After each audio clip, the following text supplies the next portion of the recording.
lo que en Estados Unidos, se lo va a ver posiblemente más acá y tal vez no lo ve tan expuesto. En Estados Unidos es común ver, por ejemplo, que se publique en los anuncios clasificados, buscamos un pastor. O sea, estamos contratando. ¿Y qué posición están contratando? ¿Asistente, técnico de informática? No, pastor. La iglesia en muchos lugares se ve como una empresa. La iglesia se ve como una empresa donde los resultados, los procesos y las estructuras organizacionales son el indicador de éxito.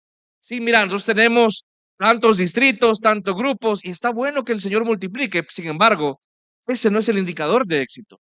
Tenemos tantos ministerios, tenemos tantos pastores, tenemos tantos eventos, vino tanta gente al evento.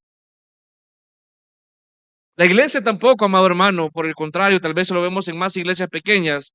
La iglesia tampoco es un servicio al cual usted tiene derecho, como que usted estuviera pagando el cable, por ejemplo, o como que usted estuviera pagando la luz, que si se le corta la luz o se le va el cable, usted puede llamar y reclamar, miren, no me parece el servicio que estoy recibiendo. Sin embargo, la iglesia, al contrario de como muchos, puede que no lo afirmen, pero así actúan, no es un servicio al cual tú pagas y sobre el cual tienes derecho y que te consideres entonces como un cliente de la misma. Es que a mí no me gustó cómo es el servicio ahí. No me pareció. Casi que dejas una reseña en Google, ¿verdad? 2 estrellas. ¿Qué es la iglesia? Quiero retar nuestros paradigmas ahora. Una frase que me llamó la atención del pastor John MacArthur, que él dice, la iglesia es un organismo, no una organización. Hay una diferencia. La iglesia es un organismo, no una organización. Un organismo está como, hermano, vivo. Él ponía el ejemplo que si usted ve un cadáver, por ejemplo, usted lo puede diseccionar fácilmente, usted puede estudiarlo, pero ya está inerte. La iglesia es dinámica, la iglesia está viva porque es un organismo. La iglesia, amado hermano, como usted ya se puede imaginar, es un cuerpo donde Cristo es la cabeza. Amén. ¿Cómo hacen eso? Entonces entremos a los 2 pasajes que nos ocupan ahora. Le ruego, por favor, vamos al pasaje, al capítulo 12, versículo 12, por favor. Y dice, porque así como el cuerpo es, ¿cuánto, amado hermano? Uno, y tiene muchos miembros, pero todos los miembros del cuerpo, siendo muchos, ¿son cuántos cuerpos? Uno. Así también, ¿quién? Cristo. Usted puede pensar, Pablo está dando vueltas acá y quiere hacer un trabalenguas. Él quiere enfatizar el hecho que es uno, hay muchos miembros, pero al final es un solo cuerpo. Y esto le asemeja a Cristo, ya vamos a ver por qué. Ahora, usted se puede preguntar, y aquí tal vez entramos un poquito de historia para que usted entienda por qué Pablo ocupa esta metáfora. Porque viene hablando de dones y de repente se pasa a una metáfora ocupando miembros del cuerpo. Tal vez usted ya que tiene años en el cristianismo ya le es común escuchar acerca del cuerpo de Cristo, pero en este momento Pablo empieza a ocupar esa metáfora. Muchos creen que en Corinto, bueno, que el trasfondo de esto viene porque en Corinto había un templo para un dios griego, que es el dios de la medicina, que se llamaba Asclepio. Por favor, no agarre ideas para sus futuros hijos e hijas. Pequeño Asclepio o Asclepia, no agarre ideas ahí. ¿Por qué Pablo ocupa esta metáfora? Porque este templo estaba ahí y este templo era del dios de la medicina, tenía varios hijos, incluido Panacea. ¿Has escuchado ese nombre o ese término para medicina? Es que esta es la panacea de cualquier cosa. De ahí viene. De hecho, nunca se ha preguntado por qué la Organización de la Salud tiene una serpiente en su icono o en su logo. Viene porque el culto a Asclepio incluía de que la gente estaba en el templo acostada, recuperándose, y ellos soltaban como parte del ritual, soltaban serpientes, que en teoría no mataban a la gente, sino era rematarlos, para que fueran sanados ritualmente. Entonces, eso era un símbolo médico, medicinal. Por eso usted ve la culebra en los símbolos de la Organización Mundial de la Salud, por ejemplo. ¿Y qué pasaba entonces? Que en estos templos había piezas de cuerpos, pero obviamente no realmente miembros, sino que habían réplicas hechas en material desechable que la gente dejaba ahí cuando este Dios sanaba a las personas. Por ejemplo, si usted tenía un golpe en su brazo, usted venía y en agradecimiento al Dios dejaba un brazo. Entonces, imagina usted ese patio lleno de miembros así. Ahora, ¿qué pasaba con esos miembros? Estaban sueltos, no estaban articulados y en esencia estaban como muertos. Y es completamente lo contrario a lo que Pablo arguye que la iglesia debería estar. La iglesia no debería estar en sus miembros separado, desarticulado y muerto, sino que en amor, unida y viva. Posiblemente de ahí viene, y la mayoría de historiadores creen que ahí viene la metáfora. Ahora, ¿cómo le debemos leer este pasaje? Recuerde usted que viene el versículo 11, donde se nos recuerda que todo procede del mismo espíritu, que el espíritu es ¿cuánto? Uno. Entonces ahora el apóstol dice, de forma un poco circular, que el cuerpo también es uno, pero con diversos miembros, porque todos los diversos miembros al final son un solo cuerpo. Mire por favor el versículo 2, y él vea su Biblia. Espero que haya traído Biblia física ahora, amado hermano. Amén. ¿Sí? Ok. Chulas que son las Biblias físicas, ¿verdad? Uno esperaría cuando uno lee el versículo 12, que dice también, por ejemplo, y así también es la iglesia, pero ¿por qué dice así también es Cristo? Porque por lógica aquí entendemos que lo que Pablo está estableciendo es de una vez, la iglesia es el cuerpo de Cristo. Esto no es algo exclusivo de Corintios. Aparte, en el versículo 27 se dice de una forma expresa, pero se ve en otros lugares en el Nuevo Testamento. Efesios 5:23 dice, porque el marido es la cabeza de la mujer, así como Cristo es cabeza de ¿qué? De la iglesia, la cual es su cuerpo. Colosenses 1:18 dice, y él es la cabeza del cuerpo que es la iglesia. En diferentes lugares se ocupa para indicar diferentes aspectos del evangelio. En Efesios, el tema de la relación entre hombre y mujer y obviamente la sumisión del hombre a Cristo como cabeza de la iglesia. Y en Colosenses 1:18, indicando que Él es por encima de todas las cosas. La iglesia es entonces, amado hermano, el cuerpo de Cristo, su manifestación visible en la tierra. Algunos pueden pensar, mira, ¿aquí está ocupando una metáfora o realmente habrá una simbología para expresar una verdad bien profunda de forma simple? Es decir, hay una relación de existencia. Mire, aquí nos podemos echar horas hablando de eso, y posiblemente no es el objetivo de hoy. Pero lo que sí le quiero decir es que Cristo, Jesús, se identifica profundamente con su iglesia. Mire lo que dice Hechos 9, no lo busque, lo leo yo. Cuando Saulo estaba persiguiendo a la iglesia y cuando él es llamado, mire cómo le habla Jesús. Y cayendo en tierra, oyó una voz que le decía, Saulo, Saulo, ¿por qué persigues a mi iglesia? ¿Así le dice? Amado hermano, ¿le dice así? No, le dice, Saulo, Saulo, ¿por qué me persigues? Y él dijo, ¿quién eres, Señor? Y le dijo, yo soy Jesús a quien tú persigues. Pregunta, ¿Saulo andaba siguiendo a Jesús? Jesús ya estaba físicamente ausente de esta tierra. Pero ¿por qué Jesús entonces dice cuando Saulo estaba persiguiendo a la iglesia que le estaba persiguiendo a él? Porque para Cristo su cuerpo es importante y su cuerpo está y él está identificado con su cuerpo. Su cuerpo, su iglesia, es él físicamente en la tierra. Si Cristo, amado hermano, quien inspiró a Pablo a escribir este pasaje, le llevó a escribir que su iglesia es su cuerpo, es porque para él, ponga atención por favor, su iglesia es muy importante y él la tiene muy alta, en alta estima, así como usted y yo cuida bueno, me refiero cuidamos en el sentido de preservar su cuerpo, ya si lo hacemos en temas de salud es otra cosa. Para Jesús, su cuerpo es importante. Él no es indiferente a su cuerpo. Amén. Para Cristo, amado hermano, su iglesia es su novia, aquella por quien Él dio su vida y según este pasaje, Él se identifica con su cuerpo de forma colectiva y de forma individual. ¿Qué significa esto? Cada persona tiene un valor intrínseco para Cristo por ser su cuerpo y porque le pertenecemos. pero también tiene un valor a nivel corporativo y que Cristo mismo valora, desea y empodera la unidad de su cuerpo. Es decir, ¿usted es valioso para Cristo? Sí. Como miembro individual, definitivamente, pero Él también valora esto. Esto es importante. Lo que está ocurriendo ahorita es importante para Jesús. ¿Está conmigo, iglesia? Sí, es decir, esto no puede ser dado por sentado, no podemos pasarlo o tomarlo a la ligera.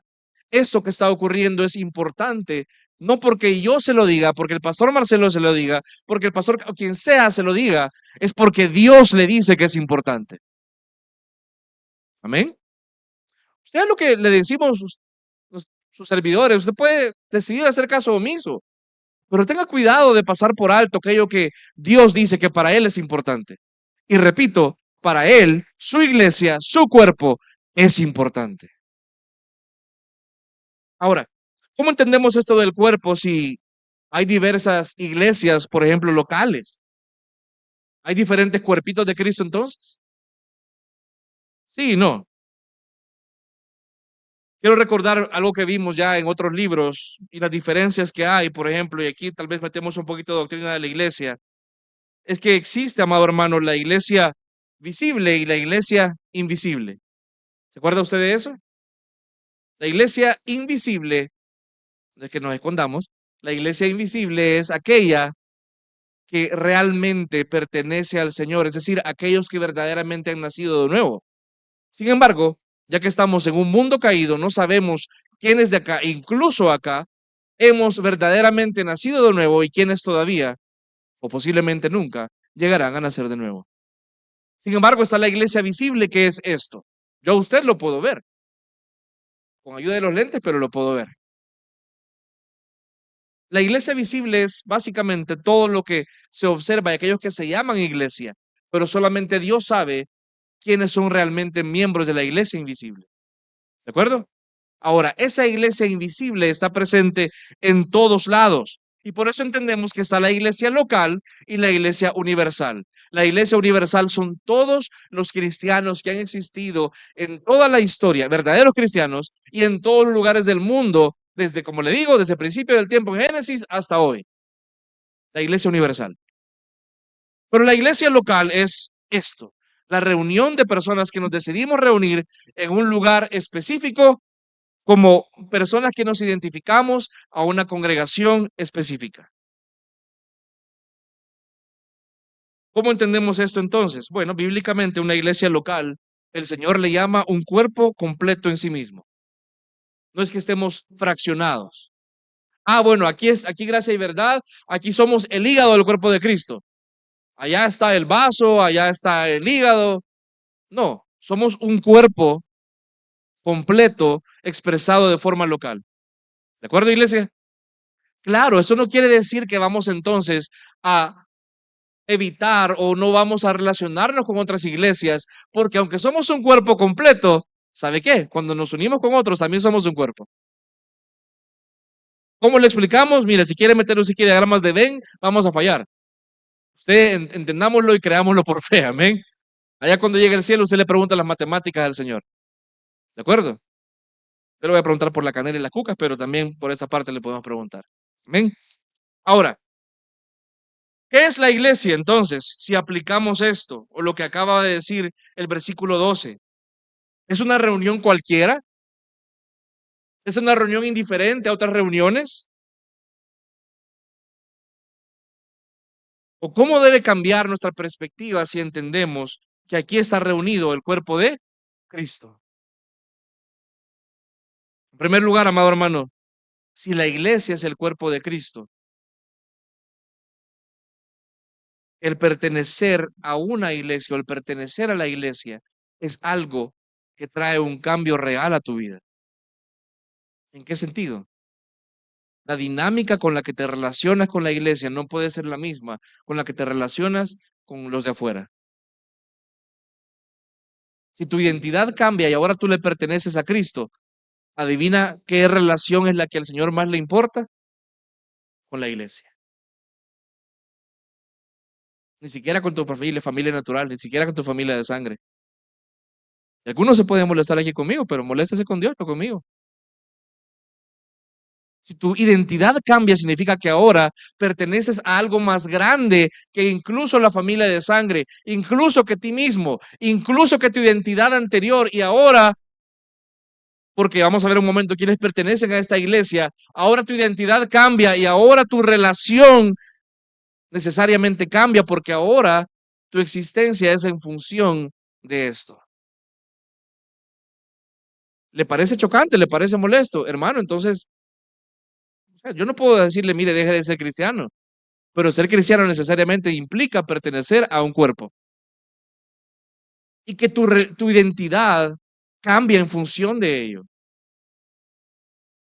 Si entiendes tú que la iglesia es la asamblea, la reunión de los santos, la reunión del cuerpo de Cristo, y no solamente una reunión más, ¿qué va a pasar? Y vamos rápido por esto, porque me interesa el versículo 13. En primer lugar, vas a entender que no estás solo, para bien o para mal. Vas a tener una comunidad de personas que están ahí para ti, pero también vas a tener una comunidad de personas que van a estar ahí para ti, no dejándote hacer lo que te dé la regalada gana, sino que te vamos a estorbar en tu pecado. Si al final lo quieres hacer, hermano, dale. Las consecuencias no me van a caer a mí, pero al menos no te vas a ir a hacerlo sin que nadie te diga nada, porque te amamos. ¿Te vas a enojar? Hermano, no es la primera vez que una persona se enoja conmigo. Prefiero mil veces y preferimos mil veces. Y no solamente hablamos de los pastores, como cuerpo. Gracia y verdad está caminando y está madurando a ser una iglesia en la cual hablamos la verdad en amor, porque eso demanda ser un cuerpo. Amén, iglesia. Segundo, vamos a valorar la diversidad de dones, los distintos trasfondos de los demás. Y eso lo vamos a ver como una expresión de la multiforme gracia de Dios, en lugar de verlo como cosas que no me agradan porque no son iguales a mí, sino que voy a valorar la diversidad de mis hermanos. Recuerde que definimos diversidad la semana pasada, ¿verdad? No piense que me refiero a otra cosa. Segundo, vamos a entender que el cuerpo es en efecto de Cristo, no es mío. Por tanto, debo evaluar si estoy viendo la iglesia como un lugar donde yo quiero ser cabeza o por el contrario reconozco el señorío y dirección de Cristo a través de la autoridad de los pastores, pero también de la congregación. Vamos a hablar un poquito de eso. Y en tercer lugar, como mínimo, en cuarto lugar, como mínimo, vamos a tener cuidado de nuestra actitud hacia el cuerpo, ya que no se trata de una reunión más. No se trata de un club social ni un grupo de personas que simplemente se llevan bien. Se trata de una reunión de personas que le pertenecen a Cristo. ¿Sabes lo que te quiero decir en pocas palabras? Si tú entiendes realmente que la iglesia es el cuerpo de Cristo, no vas a ser indiferente a ausencias prolongadas o ausencias constantes.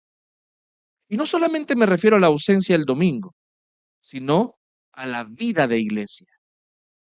No va a ser posible para ti vivir de una forma indiferente al cuerpo. Vamos a llegar ahí. Ahora, le hablé hace un momento de la iglesia invisible y la iglesia visible. ¿Cómo sé yo si pertenezco realmente al cuerpo o no? Todos pertenecen al cuerpo. Cualquiera puede decir que es cristiano, cualquiera puede decir yo pertenezco al cuerpo. Todo el que se autoproclama cristiano realmente pertenece al cuerpo de Cristo. Veamos lo que dice el siguiente versículo. Acompáñeme, por favor, al versículo 13 y vamos a ocupar bastantes otros pasajes en la Escritura. Versículo 13 dice, porque por un solo que fuimos todos bautizados en un cuerpo, sean judíos o griegos, salvadoreños, hondureños, chapines, mexicanos incluso, de donde usted quiera. A todos se nos dio a beber de un mismo espíritu. Contextualizando lo del mexicano es por la rivalidad por el fútbol, nada más, ¿ok? Aclarando. No vaya a ser, vea. A todos se nos dio a beber de un mismo ¿qué? Espíritu. ¿Qué es lo que quiere dar a entender Pablo acá? Y le resumo rápido el significado de este pasaje. Todos los cristianos han sido bautizados. Y aquí, por favor, ponga atención a las preposiciones. ¿Se acuerda del idioma nacional, las preposiciones? ¿Ya? Bueno, todos los cristianos han sido bautizados en por un espíritu. En el Espíritu se ha sido bautizado. Por el Espíritu se ha sido bautizado. Pero ¿cómo? ¿En qué? ¿Para qué? Dice la Biblia que fuimos bautizados en un cuerpo. Es decir, que usted fue bautizado hacia el cuerpo, por el cuerpo. La acción del Espíritu por el bautismo le ha colocado en el cuerpo. ¿De acuerdo? ¿Se entiende esa parte? Es complicado de hacer por el tema de idioma, pero lo que quiere decir Pablo acá es que todos los cristianos por el Espíritu han sido bautizados o por medio del bautismo han sido colocados o llevados hacia el cuerpo. Ahora, ¿qué bautismo? Vamos a ver a qué se refiere. Pero lo que quiere decir Pablo acá, en pocas palabras, o de forma análoga, es que no hay cristiano, no hay un cristiano verdadero, sino aquel que ha sido bautizado por el Espíritu. Esos son los cristianos. No es el que llega a una iglesia, le gusta y se sienta y ahí se queda. Claro, puede haberlo, pero el verdadero criterio es, ¿ha sido bautizado por el Espíritu, sí o no? ¿Qué nos dice esto? En primer lugar, Pablo quiere corregir a los corintios y sus tendencias de separación y su arrogancia espiritual. Nadie en el cuerpo tiene una calidad espiritual superior al otro, porque todos recibimos del mismo Espíritu. Todos, absolutamente todos.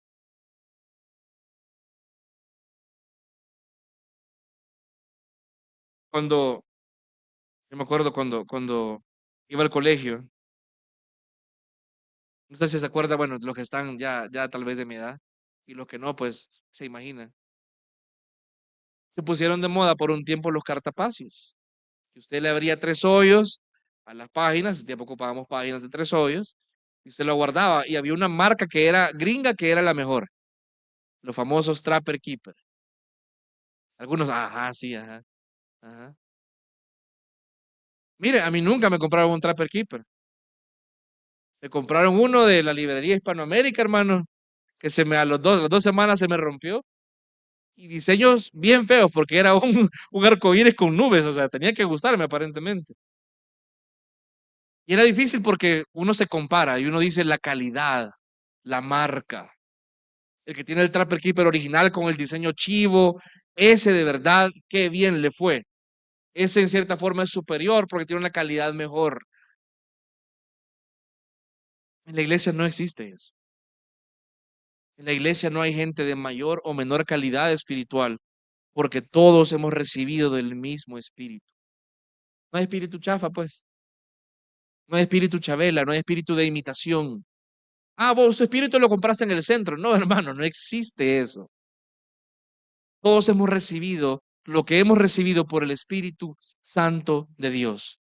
Y Él lo que nos ha dado, lo ha dado de forma soberana, en amor, porque Él así quiso hacerlo. ¿Usted entiende eso? Los corintios estaban equivocados porque ellos pensaban que había gente que tenía una mejor calidad espiritual por los dones que ejercían. Y Pablo a través de eso les dice, hey, por un espíritu fue todo, no hay cualidad superior, no hay diferencias. Él ha dado a quien quiere lo que Él quiere dar por su soberana voluntad y de lo mismo, la misma calidad.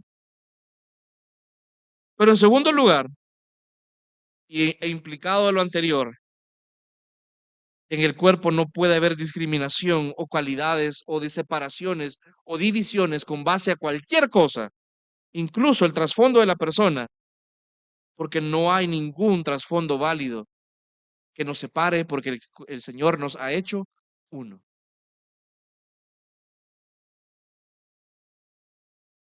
Esto lo vemos en otros pasajes, por ejemplo, dice Gálatas 3:28, dice, ya no hay judío ni griego, no hay esclavo ni libre, no hay varón ni mujer. Aquí no es un tema de género, aclaro.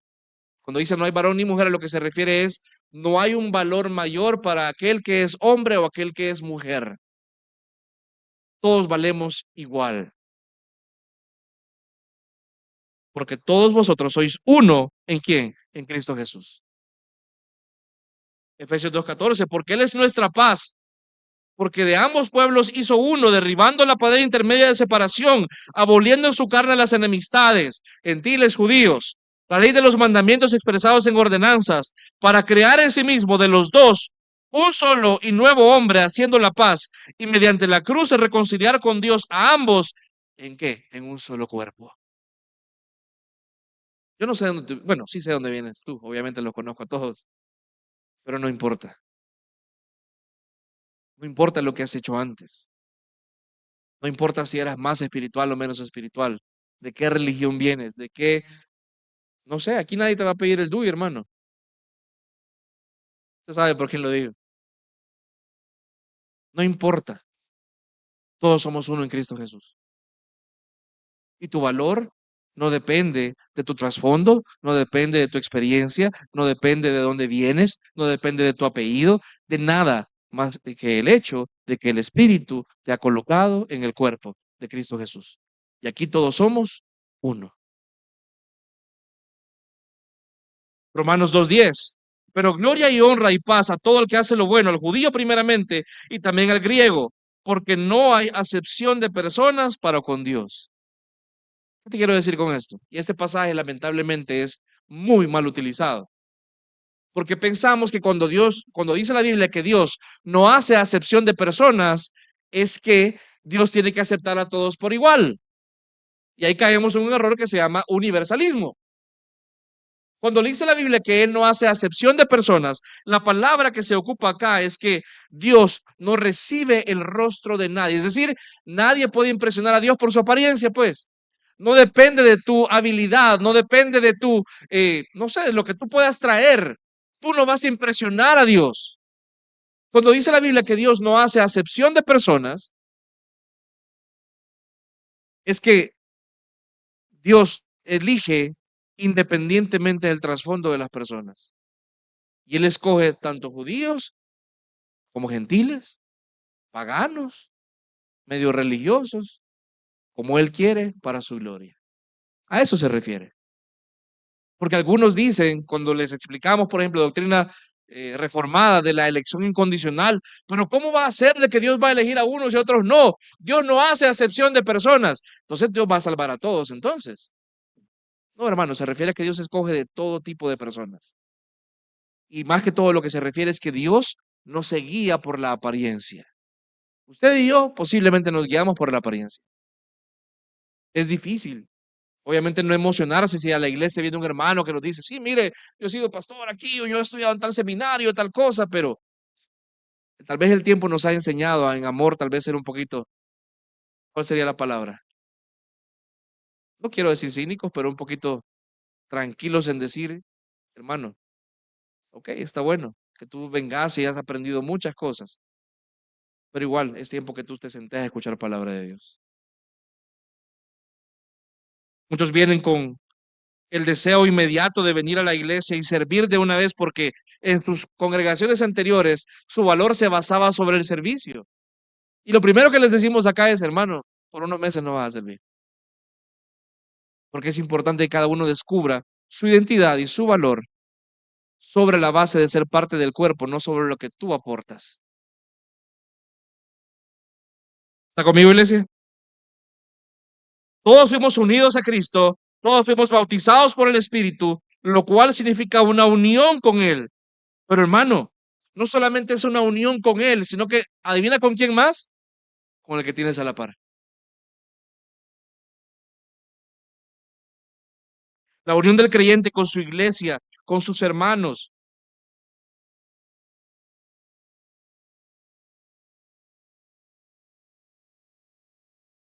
No es un tema de afinidad, hermano, ni siquiera de buenas intenciones, ni siquiera es un deber moral. Es algo real. Tú y yo estamos unidos por el Espíritu. Hay algo real que nos une.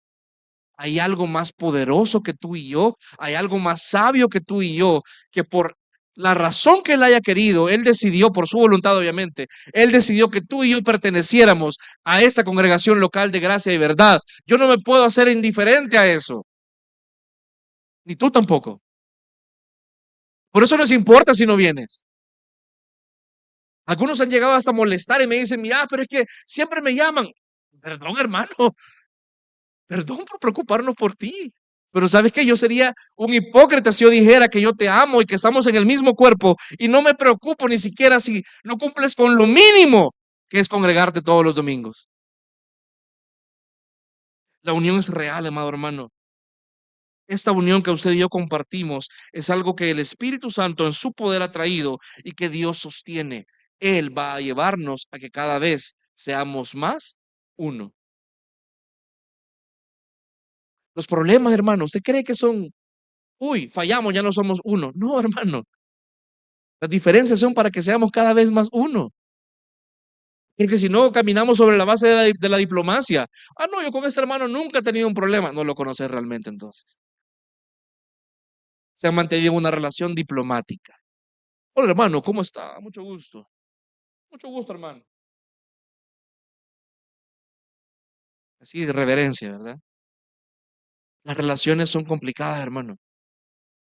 Las relaciones hay problemas, hay diferencias, hay ofensas, pero hay un Dios que en la cruz pagó por esas ofensas. De modo que tú y yo seamos cada vez más estrechamente unidos, porque ya nuestra relación, cuando hay ofensa, ya no está sobre la base de, ah, qué linda imagen me da este hermano. No, sino que ya está sobre la base de la gracia de Dios.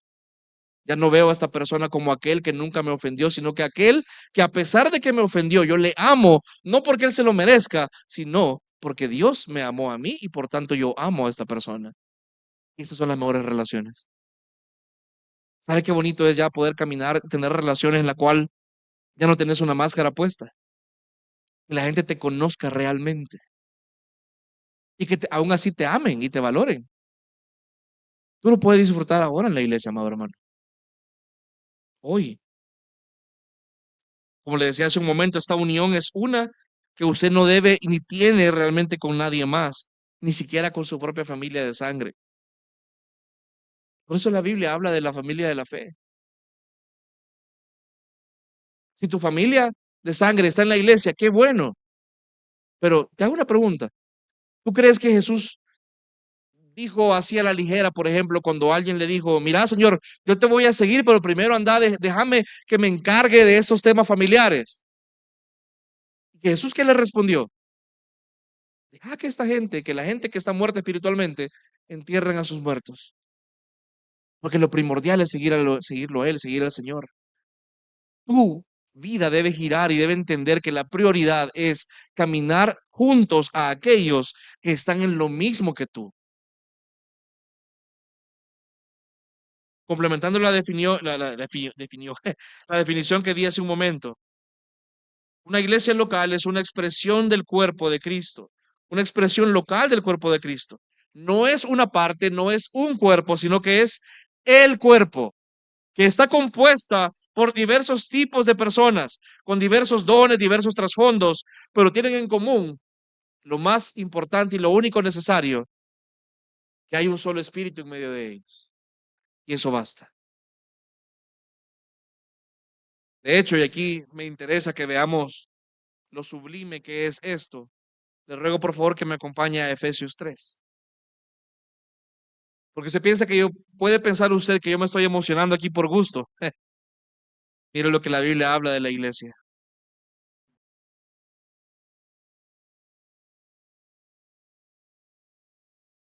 Efesios 3, versículo 2. ¿Lo tenemos?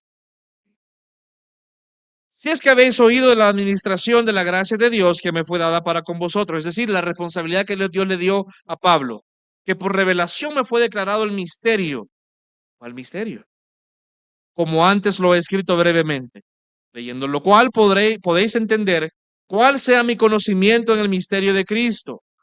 Misterio, tercera vez, que en otras generaciones no se dio a conocer a los hijos de los hombres, ni siquiera la gente del Antiguo Testamento sabía lo que iba a pasar. Había señales. Usted puede leer y lee con detalle, por ejemplo, la inclusión de Rahab en la genealogía de Jesús. Apunta que obviamente había una señal que apuntaba algo así y otras cosas, pero no era tan claramente sabido como lo es ahora. Como ahora es revelado a sus santos apóstoles y profetas por el Espíritu. ¿Cuál es ese misterio? 6. Que los gentiles son coherederos y miembros del mismo ¿qué? Cuerpo y copartícipes de la promesa con Cristo Jesús por medio del Evangelio. En primer lugar, amado hermano, somos uno porque Dios nos ha llamado que somos uno. Pero ¿sabe qué? Y ponga atención aquí. También somos uno porque Dios nos ha unido, no solamente, todos son cristianos, sino que nos ha unido con un solo propósito. Mismo capítulo, por favor, saltémonos al versículo 10 y 11. Para que la multiforme sabiduría de Dios sea ahora dada a conocer por medio de quién. Dice de los pastores, dice el pastor Marcelo, dice de los apóstoles únicamente. ¿De quién, hermano? De la iglesia. A los principados y potestades en los lugares celestiales, conforme al propósito eterno que hizo en Cristo Jesús, nuestro Señor. Tú y yo estamos unidos, no solamente porque Dios nos ha llamado uno y por un solo espíritu, sino que tenemos la misma misión y la misma razón de ser. ¿Cuál es? Dar a conocer la multiforme sabiduría de Dios a todo mundo. ¿Y cuál es la multiforme sabiduría de Dios según Corintio? El Evangelio. Tú y yo no solamente estamos aquí, hermano, para venir y que démonos un abracito y vamos a tomarnos un café. Sí, está bien, pero ¿qué hay en esas pláticas? ¿Qué hay en esas reuniones? ¿Qué hay en el tiempo que pasamos juntos? Claro, podemos juntarnos a ver un partido, a ver una película, está bien, hermano, pero debe haber necesariamente evangelio y entender que la razón que nos une, más allá de la identidad, también es el propósito. Tú y yo tenemos un propósito dado por Dios, que es que tú y yo juntos demos a conocer al mundo, tanto en nuestra palabra y en nuestra predicación, pero también con nuestra vida en unidad, que lo que Dios dice no es mentira, que hay un Dios real acá. Si Dios es real, si Dios es verdadero, si Dios es poderoso, tu vida debe reflejarlo. Si Él te ha comprado con su sangre y tú le perteneces ahora y Él te ha puesto en un cuerpo, significa que tu vida debe actuar de esa manera. Debe dolerte no venir a la iglesia, debe dolerte no estar involucrado con tus hermanos, debe dolerte y causar un genuino pesar en tu corazón el tan siquiera darte cuenta que hay hermanos que ni siquiera conoces acá, ni siquiera conoces por nombre. Debe causarte pesar porque realmente habita en ti el Espíritu de Dios que te lleva a ser uno con tus hermanos. Debe entonces causarte pesar por un convencimiento del Espíritu. Si tú llegas después de la iglesia a tu casa y te diste cuenta que hoy llegaste, te sentaste y te fuiste igual. Y no trabajaste conscientemente para mostrar esa unidad con tus hermanos. Que en la semana no te tomas el tiempo ni siquiera de estar pendiente de ninguno de tus hermanos. La unidad no es solamente, amado hermano, qué bonito, somos uno. Si somos uno, yo me duelo con el otro. Y vamos a hablar de eso en las próximas semanas. ¿Está conmigo, iglesia? ¿Cómo una persona entra en este cuerpo? Y eso es importante y me interesa mucho dejar claro varias cosas acá. Dice la Biblia que fuimos colocados en este cuerpo, ¿cómo? A través del bautismo. Ahora, ¿cuál bautismo se refiere acá? ¿El bautismo por el Espíritu o el bautismo que es por agua? Y con bautismo por Espíritu ya lo explicamos que es que el nuevo nacimiento que el Espíritu Santo nos hace y nos da vida nueva y nos lleva a Cristo Jesús. Mire, un autor, a mí me encanta cómo escribe él, se llama F. Bruce, dice, la unión por fe con Cristo trae a su pueblo a la membresía de la comunidad bautizada por el Espíritu, logrando para ellos los beneficios del derramamiento una vez y para siempre del Espíritu que se da al inicio de la nueva era, Pentecostés. Mientras que el bautismo en agua fue retenido como la señal externa y visible de su incorporación a Cristo. Y como fue en un solo espíritu que todos fueron bautizados, por tanto, fue en un solo cuerpo que fueron todos bautizados. ¿Se trata del bautismo por agua o el bautismo en el espíritu? Ambos. ¿Por agua o en el espíritu? Sí, los dos. ¿Qué significa esto? Y aquí le pido que ponga atención porque yo sé que puede ser complicado. En el contexto de Pablo, en la iglesia primitiva, amado hermano, el bautismo, el pasar por las aguas, era un símbolo o era equivalente a ser salvo.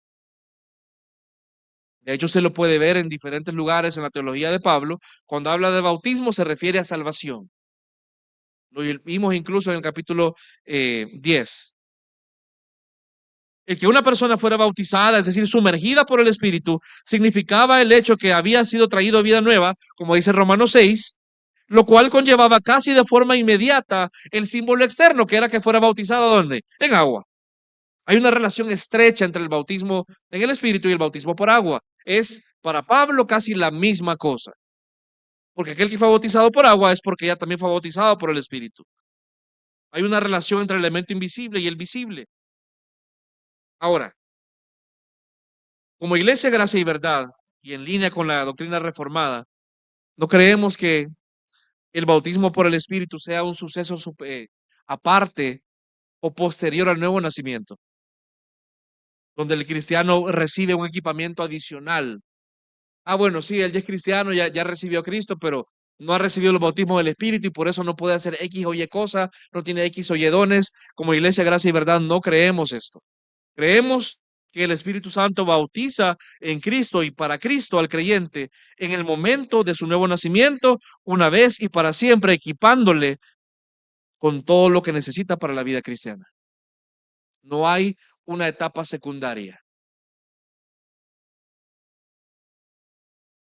Lo que ocurre en el bautismo en agua, que es el arrepentimiento público, la confesión pública de fe, son entonces una evidencia exterior de lo que se entiende que ya ocurrió ¿a dónde?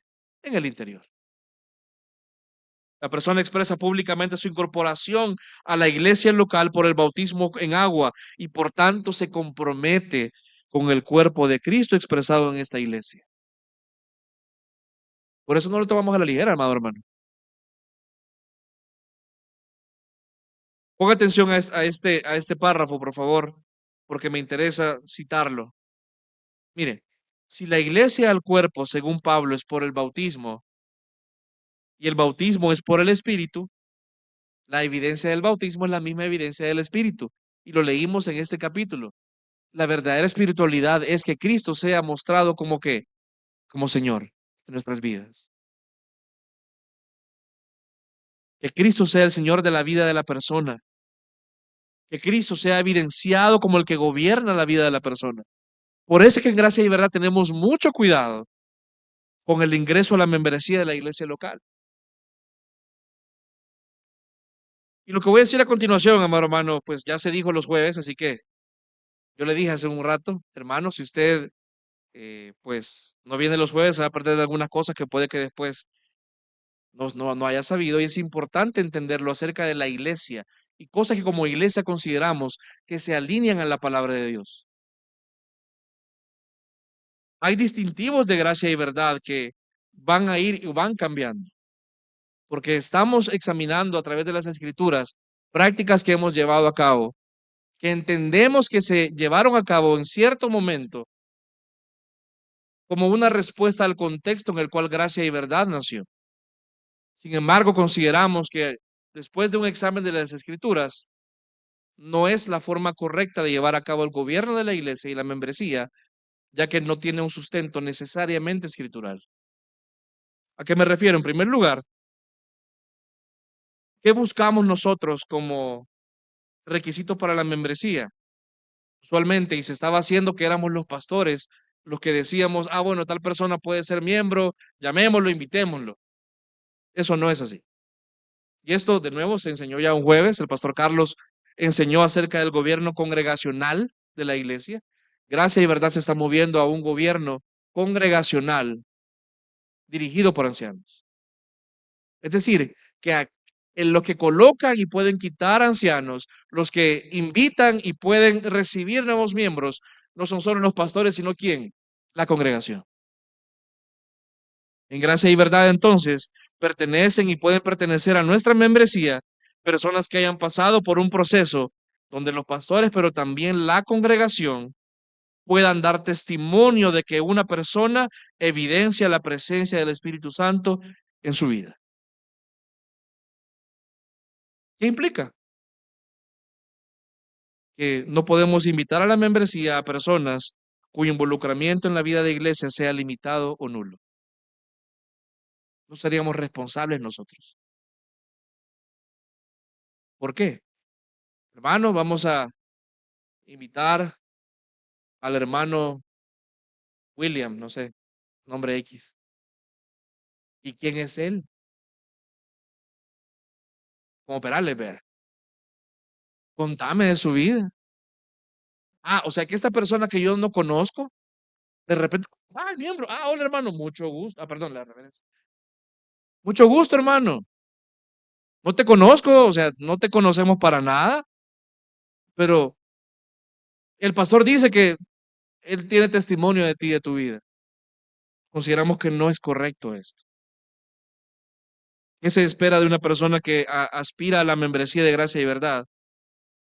Nada del otro mundo, hermano. Que nos conduzcamos como cristianos y como miembros. Que nos conduzcamos como personas que entendemos que no estamos aislados. En segundo lugar, ¿quién puede pertenecer a gracia y verdad como miembro?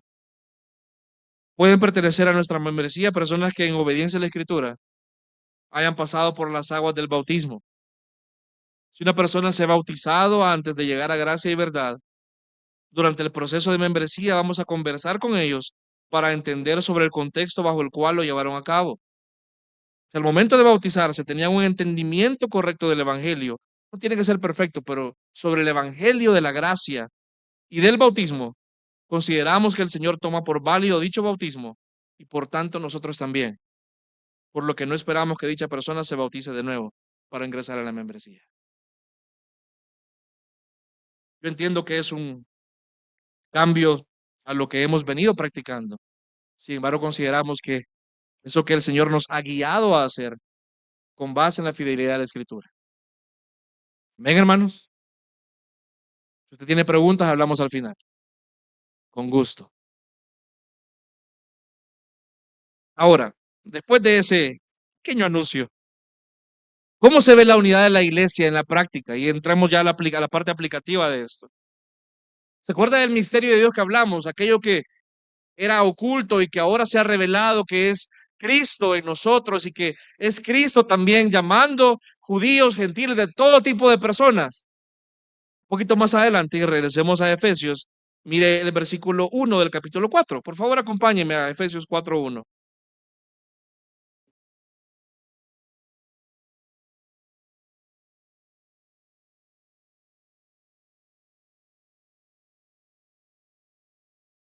¿Lo tenemos?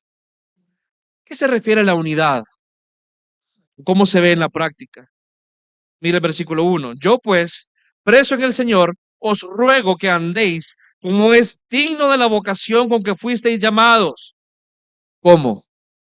Con toda humildad y mansedumbre, soportándoos con paciencia los unos a los otros en amor. Hermano, Pablo o sea, no le daban a tol con el dedo, pues él no se imaginaba que la iglesia era una reunión de ositos cariñositos donde todo el mundo se llevaba bien. No, él sabe, él sabía que en la iglesia son complicadas las relaciones, pero por eso les dice, compórtense de una forma digna de lo que ustedes dicen que son, porque los de afuera, en la oficina, te arman chambres, se hacen una equivocación, te hacen la ley del hielo, pero en la iglesia no puede ser así, porque es el cuerpo de Cristo y estamos unidos por el Espíritu.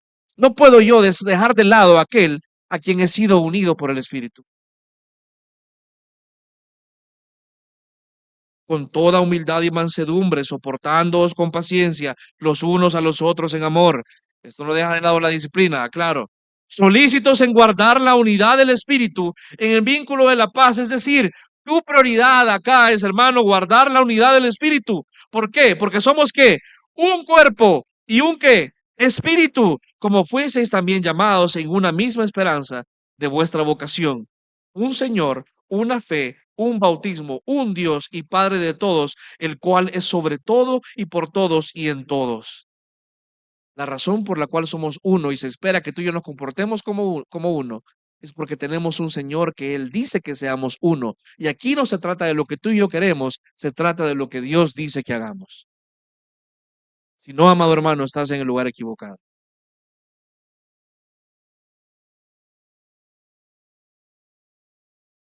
Y esta unidad implica que debemos tomar en cuenta también que tenemos una función como miembros. Mire el versículo 13, por favor. Ahí, Efesios 4. Hasta que todos lleguemos a la unidad de la fe y del conocimiento del Hijo de Dios, a un varón perfecto. Aquí no se refiere al hombre perfecto, hermanos. Se refiere acá a un hombre maduro. Y interesante que dice a un varón, o sea, a una persona. Ya va ocupando el lenguaje de cuerpo. A la medida de la estatura de la plenitud de Cristo, para que ya no seamos ¿qué? Niños fluctuantes. Mire, pero la Biblia me dice que seamos como niños. Sí, en cuanto a la malicia. Pero en cuanto a doctrina, no se le vale que usted sea un inmaduro. Llevados por doquiera de todo viento de doctrina, por estratagemas de hombres que para engañar emplean con astucia las artimañas del error. Hermano, tú y yo somos bombardeados toda la semana por filosofías y pensamientos que nos quieren llevar a pensar y a actuar de una forma distinta a lo que nuestro Señor nos manda. Y peor si estamos solos. Hay semanas, hay meses que el enemigo te va a agarrar con todo. Es imposible que tú resistas solo. Te puedo asegurar que vas a sufrir mucho y posiblemente vas a sufrir golpes y vas a caer de forma innecesaria porque tienes un enemigo que te quiere engañar. Pero ¿qué es lo que Dios nos manda a hacer? Versículo 15. Sino que, siguiendo, hablando la verdad en amor, ¿qué dice? Crezcamos en todo en aquel que es la cabeza. Esto es, ¿quién? ¿La cabeza de qué? Del cuerpo.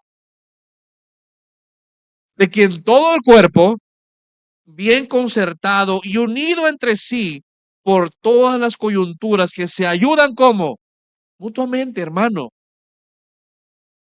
Espero que tenga sentido esto. El cuerpo no son personas aisladas, son miembros que estamos entretejidos muy profundamente. Según la actividad propia de cada miembro, recibe su crecimiento para ir edificándose en amor. La unidad, amado hermano, implica que tú y yo tenemos el objetivo de proclamar el Evangelio, y proclamar el Evangelio hacia adentro significa que yo voy a recordarte a ti el Evangelio cuando estés en necesidad, cuando estés en pecado, y voy a mostrarte en el Evangelio a través de amor y actos de servicio para que tú y yo vamos siendo edificados mutuamente. El crecimiento no es solamente tú encerrado 5 horas, solo la Biblia y tú. Muchas veces el crecimiento Dios te lo quiere dar en una reunión con un hermano que posiblemente te va a decir cosas que no te van a gustar, pero que necesitas escuchar. ¿Está conmigo, iglesia? El problema es que nadie acá tiene una bola de cristal, bueno, que yo sepa. Nadie sabe, a menos que te preguntemos si alguien lo haga, pero muchos lamentablemente están como, es que a mí nadie me llama. Nadie me ha llamado esta semana. Pregunta, estamos todavía en una época en la cual solo se pueden recibir llamadas. ¿Verdad que no? Hermano, muchas veces Dios va a llevarte a situaciones en las cuales posiblemente no todos estén pensando en ti como tú quisieras, para mostrarte también que en el cuerpo a veces hay que levantar la mano. Hermano, si el diente no te doliera, no te darías cuenta de la gran infección que andas en la encía. Si la uña no te empezara a doler, no te darías cuenta del uñero que andas ahí. Hay que levantar la mano. Te puedo asegurar que va a haber alguien que va a estar ahí para ti. Para ir cerrando, amado hermano. Y citando de nuevo lo que decía el pastor MacArthur, si la iglesia no es una organización, sino que es un ¿qué? Organismo. En primer lugar, no hay espectadores acá. No puede haber espectadores. En las empresas puede haber auditores que están de afuera diciendo, no, eso no está bien. Pero en la iglesia no hay espectadores que digan, eso está mal y yo me separo. Si esto está mal, tú también estás mal. Porque tú eres parte de esto. Pero no es mi culpa, chis. Sí, pero ¿qué has hecho al respecto? No hay espectadores que tengan una relación casual con la iglesia, que tengan una relación casual con el cuerpo, observando desde afuera, pero nunca involucrándose. Como le digo, un auditor puede hacer esto en una empresa, pero un miembro no puede estar exento de la vida del organismo. Dos, no hay llaneros solitarios. Una empresa, posiblemente tú puedes trabajar en casa sin hablar con nadie porque tu trabajo te lo permite hacer, pero en un organismo todos los miembros están intrínsecamente relacionados. Un miembro aislado, inevitablemente ¿qué? Muere. Es muy posible que la situación en la cual espiritualmente estás ahorita se deba a una relación inadecuada con el cuerpo. No hay miembros que de repente se salgan, hermano, porque todos los miembros entendemos que no hay vida para nosotros fuera del cuerpo. La participación en la vida de la iglesia no es una opción más. No es que, bueno, hoy vine acá, pero la próxima me voy a la playa, la próxima me voy allá, esta tal vez voy a la iglesia, ahora voy otra vez a la playa, ahora a la montaña, ahora a ver tele en la mañana. No es una opción más. Para aquel que entiende el significado del cuerpo, la importancia del cuerpo y sobre todo que para Cristo es importante, la iglesia es prioritaria. Hermano, no te lo digo y no te lo decimos, el Señor sabe que es porque queremos que la iglesia se vea llena, hermano. Con 5 personas podríamos predicar igual, con 2 personas lo haríamos igual. No es por una ambición personal, es por tu vida, es por tu vida, por la de tu familia si eres padre de familia, es por tu vida. ¿Tú crees genuinamente de que tu vida va a florecer, que tu vida va a avanzar realmente, que tú vas a crecer en santidad, que vas a crecer en madurez, con una relación deficiente con su cuerpo, que es la iglesia? Amado hermano, no te engañes, no te engañes. Seamos hombres, seamos mujeres, verdaderamente delante de Dios y examinemos áreas en las cuales estamos fallando en esto. La función de cada miembro, cuarto, no es contribuir a sus objetivos personales a partir de la iglesia o de su área, por así decirlo. Aquí en mi ministerio tenemos todo, no sé qué. No, hermano. Bueno, gracias a Dios aquí no se da, pero yo he visto eso. Iglesias en las cuales hay eventos, por ejemplo, y todos los ministerios o departamentos con algunas cosas ahí chiquitas y aquel gran ministerio con un montón de recursos. Eso no se puede dar acá.